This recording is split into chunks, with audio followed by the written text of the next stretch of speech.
Hi, my name is Cooper Malden. I'm the creator of a very innovative new educational product. It resembles a laptop, but it's smaller in size, price, and environmental impact.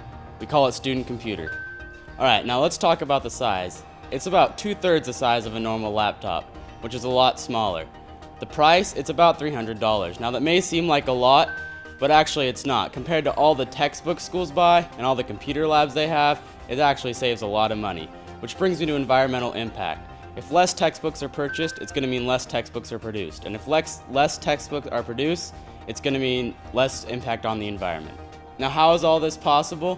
We eliminate the unnecessary stuff and we replace it with research programming, paper writing programming, and a multitude of other needs that students have to fulfill. Now, there's no product without competition, but we're ready for that. Our competitors are going to be companies like Dell and Compaq, and they're going to try and create products like ours.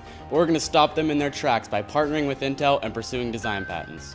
Now, the technology and the innovation is already here, and we're giving you the opportunity to become a part of it. If you want to get a meeting with us, email us at studentcomputer2009@gmail.com.